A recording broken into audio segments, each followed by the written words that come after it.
Bismillahirrahmanirrahim. Assalamualaikum warahmatullahi wabarakatuh. Kita lanjutkan pada pertemuan pada hari ini. Kita lanjutkan pada bab syarat-syarat umum dan kesulitan-kesulitan dalam perkembangan ekonomi. Ini semester 6 ya, bukan semester 7. Ini kemarin ngomongnya salah, semester 7. Semester 6. Syarat perkembangan ekonomi. Di sini dimulai dari faktor-faktor yang harus diperhatikan di dalam perkembangan ekonomi, yaitu ada beberapa faktor. Misalkan saja faktor sejarah. Faktor sejarah itu bagaimana terbentuknya perekonomian Indonesia ini. Jadi kalau di jurusan Fakultas Ekonomi Manajemen itu ada mata kuliah sejarah ekonomi. Nah, ini nggak usah, jadi adanya disingkat saja sejarah perkembangan ekonomi dimulai dari Indonesia merdeka tahun 1945, maka dibentuklah suatu peradaban ekonomi, adanya munculnya pasar tradisional. Tadi kalau namanya ada transaksi ya antara penjual dan pembeli itu harus di pasar, tapi sekarang kan tidak. Sekarang dengan adanya ekonomi yang sudah modern, peradaban teknologi yang sudah canggih, maka tidak harus ketemu di pasar.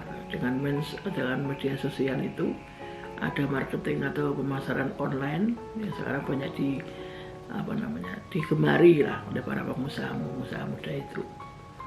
Nah, di sini adalah sejarahnya. Itu dimulai dari itu. Kemudian ada lagi yang kedua, itu psikologi. Psikologi itu kejiwaan seorang. Kalau dulu misalkan beli itu dengan barter, tukar menukar barang. Kalau belum begitu mutlaknya dengan menggunakan uang ya, jadi hanya menggunakan barter, tukar menukar barang. Aku punya barang ini tapi aku butuh itu, maka ditukarkan seperti itu. Kemudian juga adanya aspek sosiologi. Sosiologi itu lebih kepada arah manusia itu membutuhkan apa ya, kemudian kebutuhannya itu pada tingkatan ekonomi tertentu kan lain-lain. Ada yang baru butuh ini, tapi yang lain, kelompok lain ada yang butuh itu yang lebih tinggi lagi. Maka sosiologinya, tingkat peradaban ekonomi masyarakatnya itu jelas berbeda. Misalkan ada masyarakat di desa, masyarakat di kota dan sebagainya. Kemudian pengetahuan politik. Kalau dulu politik itu sangat tertutup ya, atau bahkan orang itu bisa dimonopoli untuk hanya mengenal satu politik. Tapi sekarang sudah zaman demokrasi, zaman peradaban manusia yang sudah maju, maka sekarang politik terang-terangan ya. Dan tidak hanya beberapa golongan politik saja yang ada di Indonesia, itu ada banyak sekali politiknya, yaitu mengenai peradaban dalam ekonominya. Kemudian syarat-syarat yang diperlukan agar perkembangan ekonomi dapat berjalan seperti yang diharapkan. Ini menurut Baldwin dan Mailer ya, yaitu adanya indigenous forces, kekuatan dari dalam. Untuk apa? Untuk berkembang. Maksudnya kekuasaan dari masyarakat itu sendiri untuk berkembang. Dalam hal ini sumber-sumber dari luar hanya sebagai pelengkap saja. Jadi indigenous forces itu dari dalam. Jadi dari dalam masyarakat itu sendiri. Kemudian ada yang kedua, ada mobilitas faktor-faktor produksi. Ya. Mobilitas faktor-faktor produksi itu disebabkan karena ketidaksempurnaan pasar yang melibatkan pergeseran faktor-faktor produksi dari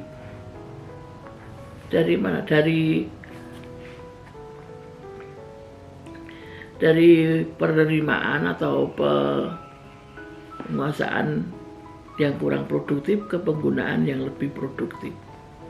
Untuk menghilangkan hal tersebut dengan cara apa? Mengganti bentuk organisasi sosial ekonomi Kemudian ada juga meningkatkan teknologi dan juga adanya mempermudah fasilitas-fasilitas kredit. Itu lebih kepada mobilitas faktor produksi. Kemudian ada juga faktor di sini adanya akumulasi kapital. Yang kemarin sudah saya terangkan dengan panjang lebar mengenai akumulasi kapital itu, yaitu apa? Pengelompokan suatu modal tertentu yang digunakan untuk apa? Untuk kepentingan masyarakat atau pergerakan ekonomi. Itu mengenai apa sumber-sumber atau syarat-syarat yang diperlukan agar perkembangan ekonomi berjalan dengan baik. Kemudian kriteria dan arah investasi. Kriteria dan arah investasi itu ada beberapa hal kriterianya yang harus diperhatikan, yaitu adanya investasi itu harus ditempatkan dengan tepat. Ya, apa namanya? Investasi itu pengertiannya apa? Investasi itu menanam sesuatu, ya, uang atau barang yang menginginkan outputnya, ya, pengeluaran itu lebih banyak yang akan diterima. Jadi bisa menginvestasikan barang, bisa menginvestasikan uang, tapi nanti keuntungan yang akan diterima itu akan lebih besar. Nah, maka diperlukan ini investasi yang tepat sasaran. Kemudian ada juga memaksimumkan penggunaan tenaga kerja, atau juga disebutkan memaksimumkan OLR, output labor rates, yaitu tingkat tenaga kerja, memaksimumkan penggunaan tenaga kerja. Artinya apa sini?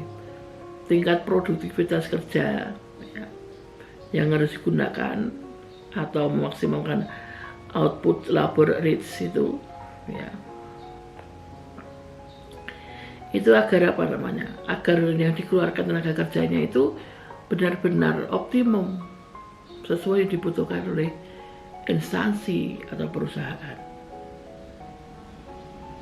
Kemudian ada investasi yang diharapkan dapat mengurangi kesulitan-kesulitan dalam neraca pembayaran internasional.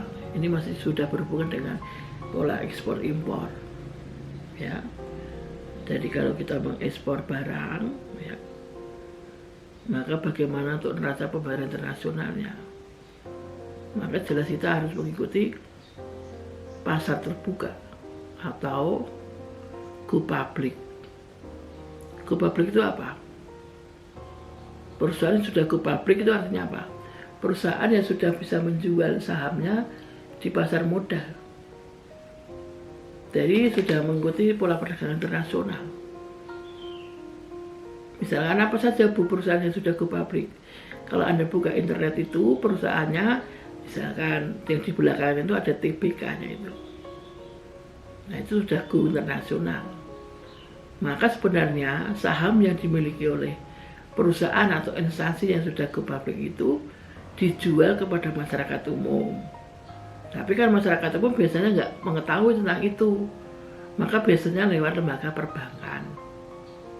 Nah, lewat lembaga perbankan itu dijual kepada nasabahnya. Biasanya dipilih juga nasabah yang prioritas. Nasabah prioritas itu bisa digolongkan menurut prioritasnya bank masing-masing. Kalau BRI itu minimal punya dana yang dimasukkan di BRI itu 500 juta. Itu prioritas. Kemudian kalau Bank Mandiri, Bank BTN itu juga minimal 500 juta. Itu baru nasabah prioritas. Kemudian kalau Bank Mandiri yang saya ketahui itu 1 miliar, itu baru nasabah prioritas. Nah, nasabah prioritas dengan nasabah yang non prioritas itu bedanya apa, Bu? Banyak sekali bedanya. Tentang fasilitasnya seperti tadi, misalkan pemerintah yang menjual obligasi atau saham itu, maka dilibatkan bank itu, maka nasabah prioritas diinfokan, ditelepon atau gimana diberitahu. Contohnya kita sampai pada obligasi yang keberapa, yaitu kalau nggak salah ke 10. Nah itu misalkan ini dikeluarkan kalau mau membeli obligasi, misalkan per lembar 1 juta, maka tinggal Anda membeli berapa? 100 juta atau 200 juta. Nah itu minimal mengendapnya itu memang 3 bulan. Setelah itu dilihat dari perkembangannya apakah nilainya obligasi itu naik atau turun. Nah tergantung, misalkan oh saya butuh uang, ini kalau dijual sudah naik atau turun. Ya, kalau naik berarti dulu 1 juta, berarti 1 juta berapa lagi ya kalau sudah naik. Kalau turun ya biasanya nilai kurang dari 1 juta dari nilai nominal itu.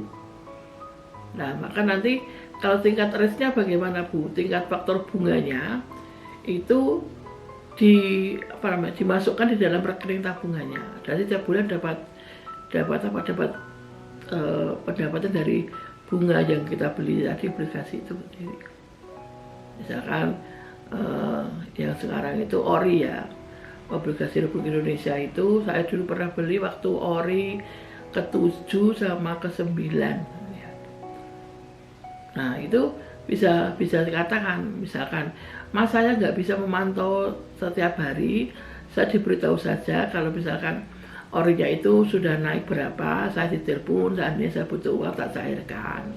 Yang beli juga bank itu sendiri, atau istilahnya pemerintah itu sendiri. Tapi kalau baru anjlok ya nggak usah diberitahu, berarti nggak diberitahu. Nah itu kalau itu adalah pelayanan dari nasabah prioritas. Kemudian yang kedua, kalau mau setor uang atau ngambil uang itu tidak boleh antri seperti yang lainnya itu. Ada ruang khusus untuk prioritas, ya sana dispesialkan. Selain dari OLR tadi, output labor rating, ya, rating ketiga itu adanya investasi diharapkan dapat mengurangi kesulitan neraca pembayaran internasional. Tadi sudah mengenai ekspor impor dan sebagainya tadi sudah. Fungsi kriteria tersebut tidak mudah dilaksanakan karena adanya perbedaan pendapat tentang apa, misalkan tentang pendapatan nasional. Jadi pendapatan nasional itu harusnya dibagi kepada seluruh penduduknya Indonesia. Tapi biasanya pendapatan nasional itu juga ya harus dinikmati oleh masyarakat tertentu saja, misalkan yang sudah bisa menikmati sarana prasarana listrik, telepon, jalan-jalan sudah bagus, misalnya begitu, sehingga pendapatan nasional itu tidak diterima oleh semua masyarakat, hanya golongan tertentu saja. Kemudian perbedaan pandangan mengenai pendapatan per kapita, yaitu pendapatan per kapita yang memperoleh jumlah pendapatan per kapita itu tidak semua masyarakat, harusnya semua penduduknya masyarakat Indonesia. Tapi kadang-kala cuma dibaginya itu pada golongan-golongan tertentu saja. Jadi yang masih sangat pedalaman itu tidak diberikan pendapatan per kapita. Nah ini yang harus diperangi oleh pemerintah, jadi semua itu harus dinikmati oleh seluruh masyarakat Indonesia. Kemudian faktor waktu. Nah, faktor waktu itu mengenai pendistribusian dari pelayanan pemerintah kepada masyarakat. Misalkan kita bisa menikmati listrik, bisa menikmati telepon, bisa mengakses internet dan sebagainya, bisa mencari kendaraan transportasi umum yang lebih gampang dan lebih baik. Tapi ada suatu masyarakat yang bermukim di pedesaan yang sangat terpencil sana, belum menikmati listrik, belum baik mengenai airnya, kemudian telekomunikasi masih juga baru sampai di sana, tidak bisa mengakses internet dan sebagainya. Nah itu adanya faktor waktu, maka tugasnya itu tugas pemerintah. Jadi pemerintah itu harus merangkul semua masyarakatnya. Nah itu juga tidak gampang, jadi menggunakan step by step. Kemudian kepentingan masyarakat. Nah kepentingan masyarakat satu dengan yang lain itu kan berbeda.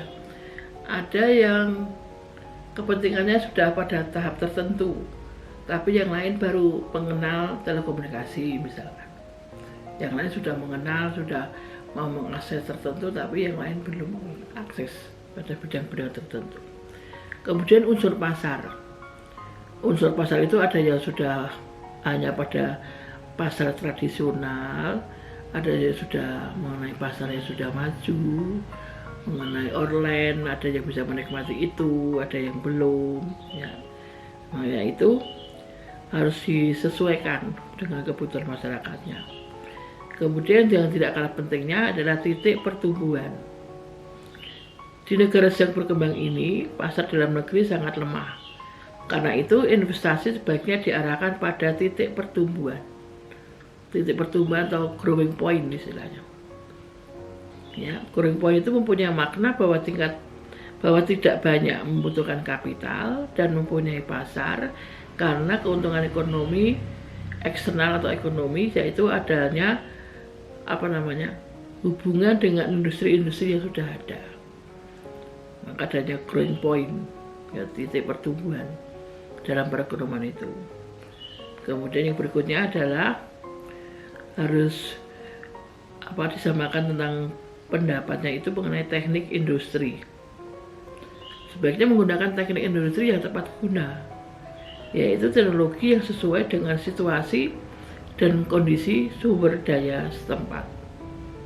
Misalkan mau mengolah mengenai industri industri batubara atau industri baja gitu aja. Nah, maka dibutuhkan teknologi atau teknisinya yang mengetahui itu. Kalau nggak mengetahui itu ya nggak bisa bekerja di situ. Maka harus menggunakan teknologi industri yang tepat guna, yang sesuai dengan sasarannya. Kemudian adanya kesulitan dalam perkembangan ekonomi. Ya, di sini dalam negara sedang berkembang Indonesia itu mempunyai permasalahan, kesulitan dalam perkembangan ekonomi, mengenai permasalahannya satu, pendapatan per kapitanya rendah. Kemarin sudah kita bahas. Kalau Anda dibagi roti satu loyang dibagi 10, dikasih 3 loyang apa harus 30 bahkan lebih. Tapi masih pertumbuhan, tapi pendapatan per kapitanya rendah, dibaginya tetap sama saja. Ya. Ada yang meningkat, tapi jumlah pendapatannya meningkat, tapi kalau dibagi ke masyarakatnya sama saja. Karena apa? Karena tidak sesuai adanya tingkat fertilitas dan mortalitas. Kemudian makanan, pakaian, dan perumahan kurang memenuhi syarat. Banyak masyarakat kita yang tidak mempunyai rumah. Maka itu juga tugas pemerintah harus menyediakan yang tidak mampu. Maka pemerintah menggalakkan dengan rumah sangat sederhana sekali. Ini subsidi diperuntukkan orang yang tidak mampu, tidak mempunyai rumah. Ya. Hanya tipe berapa itu, ukuran berapa, 60 atau berapa itu. Ya, itu pun juga bermasalah. Bermasalahnya bagaimana, Bu? Nah ini, pemerintahan terkecil atau raja terkecil itu kan bupati.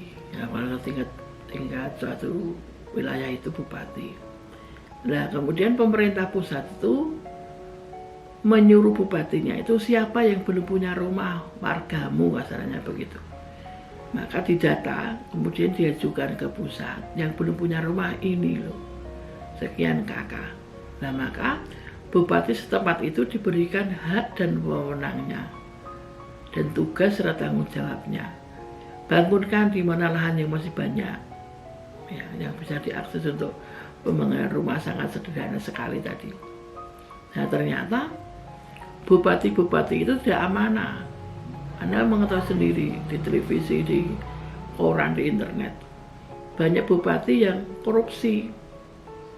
Harusnya untuk proyek pembangunan rumah masyarakatnya, rakyatnya, tetapi digunakan untuk memperkaya diri sendiri. Maka banyak bupati yang sudah dipenjarakan. Makanya di era globalisasi ini, sekarang Pak Jokowi sudah tidak mempercayai bupati lagi untuk pembangunan rumahnya. Maka digunakan istilahnya main tender. Karena kita sudah MEA, masyarakat ekonomi ASEAN, sudah perkembangan sudah mulai tahun berapa ya, itu 2000 berapa ya itu MEA itu sudah berlangsung. Maka ditawarkan kepada negara-negara tetangga kita, siapa yang bisa membangun rumah sangat sederhana sekali dengan anggaran perumahannya sekian. Nah, kemudian sudah ternyata yang memenangkan itu pihak Cina. Cina itu memenangkan. Maka properti-properti di Indonesia itu tinggal. Kalau Anda memang mau minta bagian, silakan menghubungi yang menang tender ini. Mau membangun rumah berapa? Mau 1000, mau 100, mau 200, silakan. Tapi sudah tidak pemerintah lagi, karena tendernya yang menang Cina. Nah, Cina ya pintar lagi. Bahan bakunya tidak menggunakan bahan baku yang kita miliki. Semennya tidak pakai kita. Kemudian batu batanya nggak pakai kita. Pakai apapun nih. Hanya itu kemarin sambungannya dengan yang kita bicarakan. Sudah dibuka adanya faktor industri yang di Pantura itu. Cina membuat sendiri, gantinya batu bata itu apa gitu loh, warnanya putih itu. Kemudian semuanya bukan semuanya kita. Dibuat di Cina pun nih, bukan dibuat di Cina. Dibuat di pabrik di Pantura itu, tenaganya tenaga kita karena termurah sedunia tadi. Tetapi apa namanya? Teknologinya teknologi Cina. Jadi pakai bahan bakunya dari Cina itu sendiri. Kemudian yang kedua, cara pengerjaannya rumah pun lain. Kalau kita kan dengan semen di botol, semen di aci dan sebagainya, itu tidak. Itu kayak ada apa ya, kayak kalau saya lihat itu, saya pernah ikut seminar itu tuh bahan bakunya kayak itu loh, kayak di atas itu apa namanya, apa itu setelah genting itu ada apa namanya, plafon, kayak plafon, tapi tidak langsung gampang pecah, itu tidak. Jadi setelah dikasih bukan batu aku juga apa gitu loh, aku lupa namanya, itu ditoto seperti itu. Kemudian nanti bukan lagi diceprot semen, bukan, tapi itu diplek-plek gitu. Jadi membuat rumah tipe 36 itu hanya berapa bulan, 2 bulan kadang sudah selesai. Kesulitan umum dalam perkembangan ekonomi tadi sudah dijelaskan, karena sifat-sifat negara sedang berkembang itu antara lain pendapatan per kapitanya rendah, makanan, pakaian, dan perumahan kurang memenuhi syarat, kesehatan penduduk kurang baik, ya karena ada yang tempat tinggalnya itu lingkungannya juga tidak memadai dan sebagainya. Sektor pertanian kurang produktif, jadi hanya tradisional saja. Biasanya misalkan menanam padi, hanya menanam padi, kan bisa diolah dengan apa namanya pertanian, buah dan sebagainya. Kita kurang produktif. Dualisme, artinya apa? Kota-kota yang akan didekatinya itu perekonomian sudah bersifat industri dan uang yang digunakan secara luas. Sedang di luar kota atau di desa-desa perekonomian masih pada tingkat yang rendah. Jadi adanya dualisme perekonomian itu. Kemudian adanya kantong-kantong asing. Di negara sedang berkembang banyak yang mempunyai ekonomi rangkap 3 atau disebut triple economic, yaitu yang satu, perekonomian subsisten di luar kota atau di daerah pedesaan. Perekonomian subsisten itu bagaimana? Terdapatnya beberapa daerah terpencil yang sampai sekarang belum pernah mengadakan kontak dengan dunia luar. Apa ada banyak? Misalkan suku Baduy, ya, suku Asmat dan sebagainya, itu kan kadang yang tradisinya semakin kuat semakin sulit untuk dipengaruhi bahwa dimasuki dengan era industrialisasi atau teknologi. Kemudian perekonomian pasar di daerah dekat kota dan di kota. Perekonomian pasar itu apa? Di pusat-pusat kota perekonomian sudah bersifat ekonomi pasar dan banyak menggunakan uang, mempunyai hubungan langsung dengan dunia luar, baik melalui hubungan laut ataupun telepon. Kemudian perdagangan luar negeri bagi daerah-daerah pedalaman melewati kota-kota, sehingga kota-kota tersebut merupakan pusat perdagangan atau juga disebut perekonomian pasar. Nah itu dengan yang dinamakan dengan triple ekonomi tadi, yang kedua itu. Kemudian yang ketiga, daerah kantong asing di sekitar kota yang terpisah. Daerah kantong asing itu apa? Daerah kantong asing itu di daerah-daerah yang masih terbelakang, kadang-kadang terdapat perusahaan-perusahaan asing yang sudah menggunakan teknologi padat modal dan padat modal yang tinggi. Nah itu adalah daerah kantong asing. Itu adalah triple economic. Ya, jadi ada daerah kantong asing di sekitar kota yang terpisah. Seperti itu. Kemudian masalah lain dari perekonomian Indonesia itu yaitu adanya produktivitas yang rendah. Di awal sudah dijelaskan. Di samping masalah rendahnya pendapatan di negeri yang sedang berkembang, biasanya juga menghadapi beberapa hal. Yang di Indonesia itu misalkan tingkat pengangguran yang tinggi. Kemarin juga sudah dijelaskan. Ada pengangguran musiman, pengangguran kentara, ada yang kelihatan, pengangguran tidak kelihatan. Misalkan di desa waktu musim petani itu musim bercocok tanam, musim panen dan sebagainya, masyarakatnya bisa bekerja. Tapi kalau di tengah-tengah itu belum panen dan sebagainya, mereka tidak bekerja, maka dia mencari pekerjaan yang lain atau bahkan ke luar daerah atau urbanisasi. Yang kedua, distribusi penduduk yang tidak merata. Iya, Anda sudah mengerti kan? Kalau di daerah kota itu penduduknya sangat padat sekali, tapi kalau di daerah pedesaan penduduknya jarang-jarang sekali. Nah itu mengakibatkan distribusi penduduk yang tidak merata. Kemudian tingkat pendidikan juga. Tingkat pendidikan di desa itu juga semakin terbatas. Kemudian yang berpendidikan lebih tinggi itu biasanya larinya ke kota.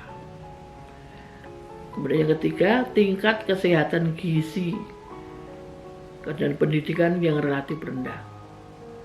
Nah ini tingkat pendidikan gizi sampai sekarang juga masih, walaupun kita melihat sekeliling kita masih makmur, tidak kekurangan makanan, tetapi ternyata ada media atau di media sosial medsos itu ada yang kekurangan gizi, ada yang sampai meninggal, udah tua nggak ada yang merawat. Kemudian pendidikan yang relatif rendah. Kalau saudara di lingkungan Anda mungkin Anda sudah mengenal banyak yang kuliah, minimal SMA dan sebagainya. Tapi kalau di daerah di pedesaan sana itu pendidikan sangat jarang sekali. Bahkan kalau bisa baca, lulus SD itu sudah sangat bisa. Maka lapangan pekerjaan bagi mereka itu ya apa kalau hanya lulus seperti itu?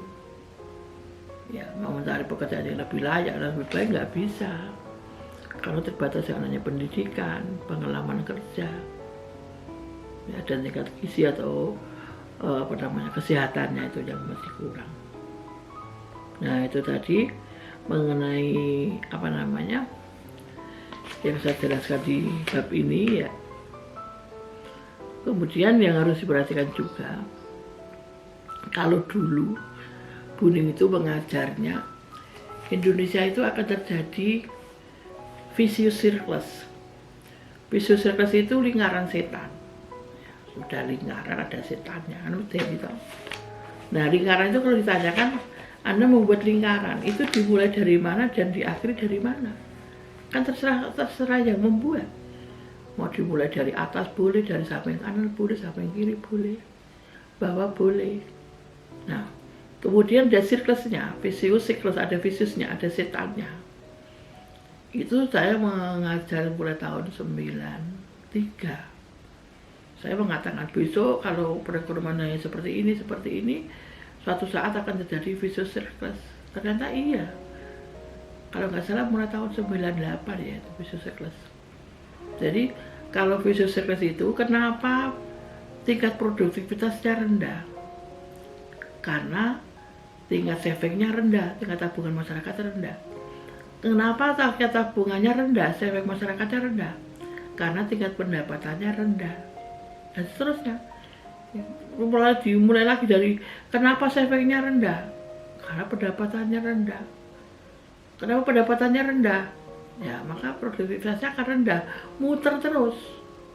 Nah ini sudah terjadi kira-kira tahun 98 itu waktu Krismon itu sudah terjadi vicious cycle, tingkat tabungannya banyak yang masuk, ya kan, ekspornya juga bermasalah.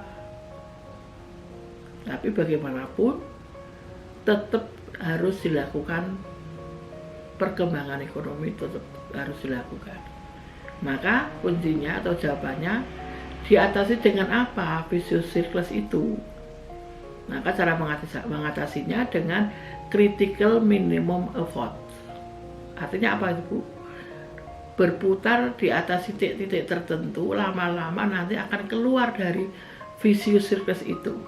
Maka harus dimunculkan harapan, semangat, pokoknya tetap dilakukan tingkat perekonomian terus, dilakukan industrialisasi, dilakukan ekonomi rakyat dan sebagainya, agar tingkat perputaran ekonomi itu tetap berlangsung, sehingga lama-lama akan keluar dari vicious cycle itu sendiri. Namanya melakukan critical minimum effort.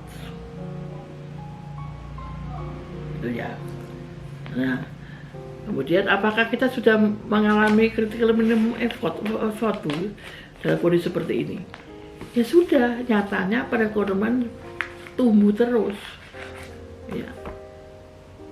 Ya 3 bulan sekali kan presiden itu melakukan bukan 3 bulan sekali, bahkan 1 bulan sekali mengadakan rapat ekois perbankan itu, ekonomi keuangan industrialisasi dan perbankannya dengan para menterinya itu membahas itu sendiri. Apakah ada pertumbuhannya? Ada, tingkat tumbuhnya ada, tapi tidak berpengaruh terhadap tingkat produktivitas masyarakatnya. Kalau tumbuh, tapi tidak berpengaruh dengan masyarakatnya. Orang yang bukan ekonomi mungkin mengusulkan atau mengatakan, kenapa atau kalau kita kekurangan uang, kita tidak mencetak uang aja dengan periode itu.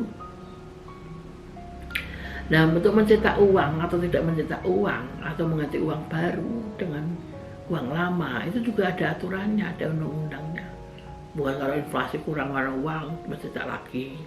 Nah, itu terjadi bagaimana di sistem masyarakat kita? Jadi ada undang-undang yang mengaturnya. Ya, itu yang bab 6 sudah selesai. Berikutnya perdagangan luar negeri. Di negara sedang berkembang ini, ekspor terdiri dari beberapa macam bahan mentah atau bahan baku, misalkan karet, ya, timah, ya, kemudian apalagi banyak sekali. Itu yang kita ekspor keluar itu hanya bahan baku yang bisa, karena kita kembali ke masalah awal, kekurangan skill, ya, tenaga kerjanya itu, dan kekurangan dari kapitalnya. Maka harus diekspor. Ya, nanti bisa diekspor di negara maju sana, diolah lagi di negara maju. Di pasaran lagi sudah dalam bentuk yang berbeda. Misalkan kita mengekspor karet, ternyata di sini dibuang di luar negeri itu dipasarkan dalam bentuk ban dan sebagainya. Itu kan nilainya sudah berbeda, harganya lebih mahal. Jadi tingkat kegunaannya atau utility-nya akan semakin tinggi. Nah, kita barunya bisa mengekspor ya bahan baku itu sendiri. Nggak bisa barang setengah jadi atau barang jadi, nggak bisa, belum bisa. Kemudian adanya barang-barang produksi primer mempunyai fluktuasi harga yang lebih besar daripada barang-barang manufaktur. Ini yang menyebabkan terjadinya dasar tukar yang tidak menguntungkan. Ya, karena produksi primer itu mempunyai fluktuasi harga yang lebih besar, ya, daripada barang-barang manufaktur, sehingga fluktuasi harganya yang tidak menguntungkan. Kemudian berikutnya lagi, setelah terjadinya perdagangan dengan luar negeri, perekonomian di negara sedang berkembang, misalnya Indonesia, tidak elastis. Sektor ekspor berkembang pesat, tetapi sektor lain dibiarkan pada tingkat subsisten, sehingga negara sedang berkembang hanya menggantung pada ekspor. Nah, keadaan ini sangat membahayakan kestabilan ekonomi dalam menarik, karena apa? Karena harga-harga di luar negeri itu dapat berfluktuasi, apalagi nilai tukarnya dengan nilai dolar dan sebagainya. Nah, maka di sini pendapatan per kapita tetap dipakai sebagai indeks perkembangan ekonomi di Indonesia. Karena apa? Karena satu, pendapatan per kapita merupakan indeks tunggal yang kita punyai. Yang kedua, tujuan pembangunan untuk meningkatkan pendapatan dan menghilangkan kemiskinan. Kemudian yang ketiga, pendapatan per kapita merupakan petunjuk yang cukup baik bagi struktur ekonomi dan negara sosial dalam masyarakat di sini. Nah, itulah materi-materi yang telah saya sampaikan dari depan sampai akhir ini. Nanti masih ada lagi pertemuan yang terakhir dan materi yang terakhir, kemudian nanti untuk menghadapi UAS yang akan datang. Demikian, terima kasih atas perhatiannya. Semoga semuanya jelas dengan apa yang saya sampaikan. Nanti kalau ada yang kurang jelas, Anda bisa japri Buning lewat WA. Terima kasih. Wassalamualaikum warahmatullahi wabarakatuh.